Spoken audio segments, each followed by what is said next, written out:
अस्सलाम वालेकुम व्यूअर्स, मैं हूं शाकिर सोलंकी।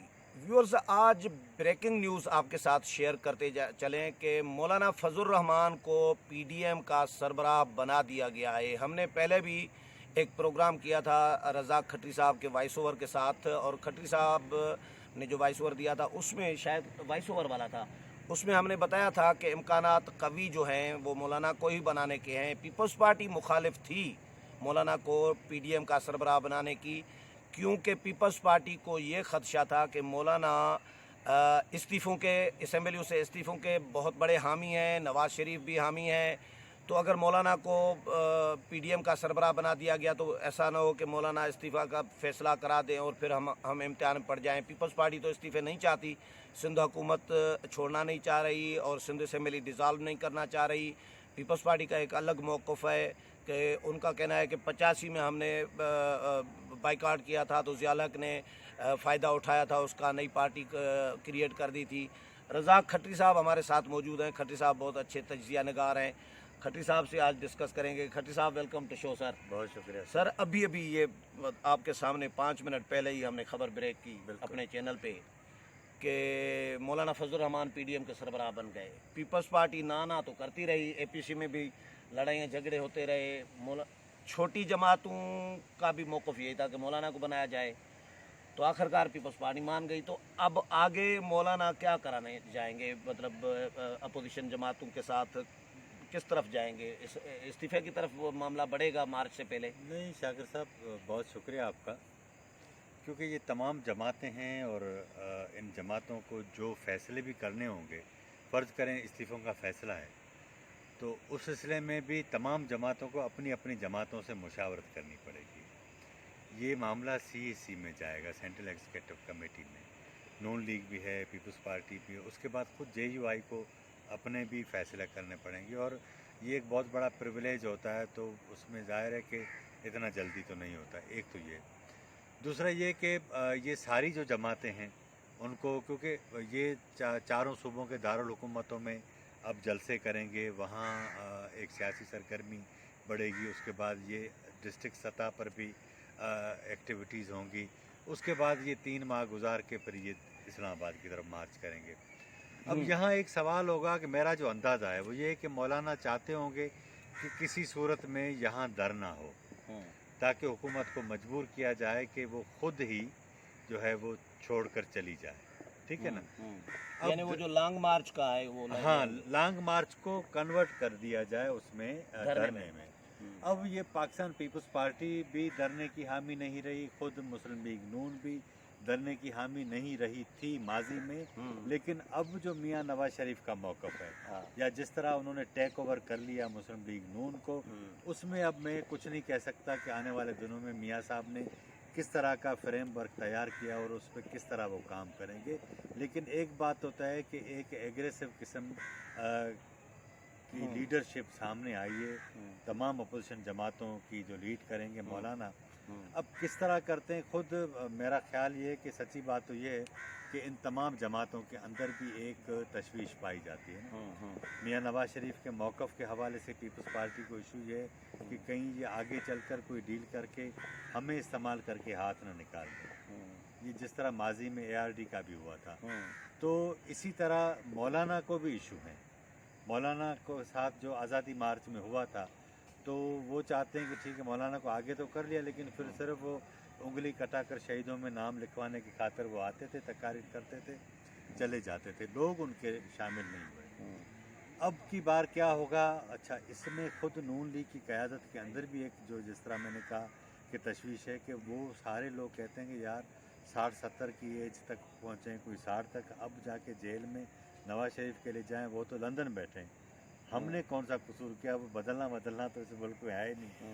तो अब ये एक आइडियल सिचुएशन जो मियाँ नवाज शरीफ ने क्रिएट की है, ये जो प्रैक्टिकल लोग बैठे हैं, जिनको मियाँ शहबाज शरीफ का नैरेटिव कुछ बेहतर लगता है, तो जाहिर है कि वो चाहते होंगे। खत्री साहब, एक बात तो समझ में नहीं आ रही। एक आपने थोड़ा सा जायज़ा लिया होगा, मैंने तो लिया है, कि मियाँ नवाज शरीफ जब से ये एपीसी हुई अपोजिशन की 20 सितंबर को, उसके बाद उसमें जो तकरीर थी मियाँ साहब की, اس کے بعد 2 اور تقاریر میاں صاحب کی، دھواں تقاریر جنہوں نے خلبلی مچا دی ہے پاکستانی سیاست میں.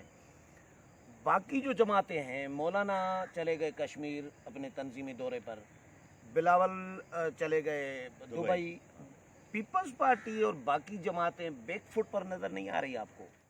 اے پی سی کے بعد جو بلاول بھٹو صاحب نے پہلی پریس کانفرنس کراچی میں کی تھی، اس میں یہ اس طرح محسوس ہو رہا تھا کہ جس طرح کا نیریٹو مولانا کا یا میاں نواز شریف کا اے پی سی میں تھا، وہ اسے میچ نہیں کر رہا تھا، تھوڑا نرم تھا، مگر کہ کافی نرم تھا. اب ایشو یہ ہے کہ اس کی ایک بات تو سمجھ میں آتی کہ میاں نواز شریف اور مولانا کے پاس تو ہے کچھ نہیں، اس لیے وہ تو مرنے مارنے کے لیے تیار ہیں. پیپلز پارٹی اس طرح کیوں کرے؟ ظاہر ہے کہ ماضی میں جس طرح صوبہ ہے ان کے پاس. ہاں، پورا صوبہ ہے. اب وہ بھی نہیں رہے گا، باقی پاکستان میں تو چانس ہے نہیں حکومت بنانے کے، تو ابھی ان حالات میں تو اس ساری صورتحال میں ان کے لیے مسائل پیدا ہوں گے. تو مولانا کس طرح سب کو لے کر چلتے ہیں؟ ویسے ماضی میں جو تجربات رہے ہیں، کیونکہ وہ چیزوں کو سمجھتے بھی ہیں اور زیادہ جذباتی نہیں ہیں، تو ممکن ہے کہ وہ تمام لوگوں کو شاید اپنے مدعے پر وہ لے آنے کی کوشش کریں گے تاکہ اس حکومت کو بالکل آخری حد تک ٹف ٹائم دیا جا سکے. میرا خیال یہی ہے کہ اس طرح کی. اچھا، تو اب باقی جماعتیں میاں صاحب کے نیریٹو پہ یا اس سخت موقف پہ چلیں گی یا لیکن وہ سر اسی طرح پیچھے رہیں پہلی گی؟ بات یہ کہ ہمارے دوست جو میرے پروگرام میں بھی کل کچھ میں نے جب ڈائریکٹ فوج کا نام لیا تھا تو ان کو یہ غصہ آتا ہے کہ یہ فوج کی بات. اصل ایشو یہ ہمارا جب فوج کی بات کر رہے ہوتے ہیں پاکستان کے پولیٹیکل پاور کے اندر، تو اس میں ہمارا مدعا یہ نہیں ہوتا کہ ہماری فوج سے مراد یہ کہ وہ جو عام ہماری پروفیشنل فوج ہے. ہم اصل میں پولیٹیکل جو جرنیل ہیں، سیاسی ایجنڈا جن کا ہے، ہم ان کی بات کر رہے ہوتے ہیں. حالانکہ بہت سارے پاکستان میں اچھے آرمی چیف آئے جنہوں کو وزیر اعظم نے کہا ریزائن کر دو، وہ ریزائن کر کے چلے گئے. ایسے بھی حالات تھے ایکسٹینشن لینے کے، انہوں نے نہیں لی، چلے گئے. تو مقصد یہ کہ پہلے تو ایک بات تو ذہن میں رکھتی جائے کہ جس طرح ایک کچھ چیزیں علامتیں بن جاتی ہیں نا، تو ایشو یہ ہے کہ پاکستان میں جو ابھی صورتحال بنی ہے، اس میں اسٹیبلشمنٹ ایک کام تو یہ کرے گی کہ کسی نہ کسی شکل میں اپوزیشن کے درمیان دراڑ ڈالی جائے، جس طرح خواجہ آصف نے کوشش کی تھی نا، کیونکہ وہ شاید خواجہ آصف نے، معذرت کے ساتھ، خواجہ آصف اس طرح کے مواقع پہ کچھ نہ کچھ کرتے ہیں. وہ چودھری نثار بننا چاہتے ہیں. آپ کو یاد ہوگا یا نہیں، مجھے یاد ہے کہ جب مخدوم امین فہیم کو پیپلز پارٹی نے، زرداری صاحب نے نامزد کیا تھا وزیر اعظم کے لیے، تو شاید زرداری صاحب کی ہی خواہش پہ شاید کہ نون لیگ والوں کو، پیپلز پارٹی والوں نے کہا، زرداری صاحب کی کیمپ نے، یہ جو اطلاعات جو گردش کرتی رہیں کہ آپ لوگ اعتراض کرو امین فہیم پہ. اتحادی بن رہے تھے نا شروع میں کہ آپ لوگ اعتراض کر دو. تو خواجہ آصف نے کہا تھا کہ ہم ایسے شخص کو وزیر اعظم نہیں بنانا چاہتے جو رات کے اندھیرے میں خفیہ ملاقاتیں کرتا رہے. میں آپ کو تو اس کا کام بگاڑ دیا تھا. نہیں، خفیہ ملاقات تو یہ کہا تھا. نہیں، جس طرح شیخ رشید پہ الزام ہے، وہ حامد میر کے لیے کہ شیخ رشید الزام لگاتا ہے کہ میرا الیکشن ہروایا تھا حامد میر نے پروگرام کر کے، اسی طرح امین فہیم کا کام بگاڑا تھا خواجہ آصف نے. میں آپ کو یہ آج آپ نے چھیڑا تو میں آج آپ کو ایک خبر بتاتا ہوں. ہاں بتائیں.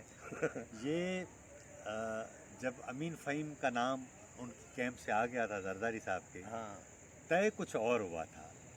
ان دنوں میں اسلام آباد میں آپ نہیں تھے، اسلام آباد میں تھا. میں نے پورا کور کیا تھا. اور سنیں، میں امین فہیم کے سب سے بہت کلوز رہا تھا. خبریں مجھے ملتی تھی. آپ کو خبریں ملتی تھی، لیکن جو پس پردہ گیم ہو رہی تھی نا، وہ کچھ اور تھی.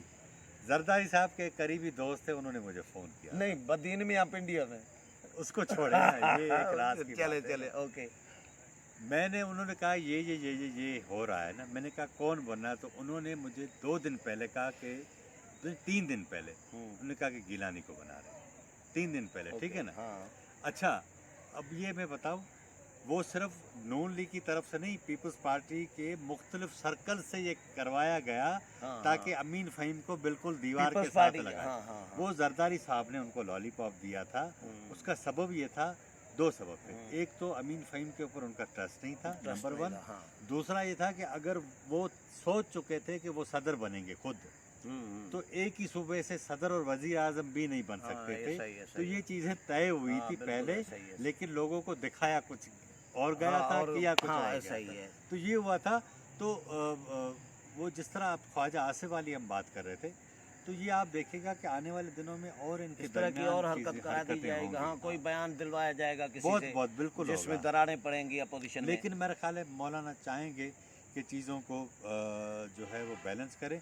लेकिन मैं यहाँ दीगर जो जमातें हैं उनसे गुजारिश करूँगा, मौलाना के पास स्ट्रीट पावर बहुत हैं, लोग बहुत हैं, ये अगर लोग इन्होंने नहीं निकाले ना तो उसका जो असर है ना, एक तो ऑल पार्टीज़ कॉन्फ्रेंस के हवाले से जो पीडीएम आया, उसका एक फ़ायदा तो ये होगा मौलाना का अपर एंड हो जाएगा।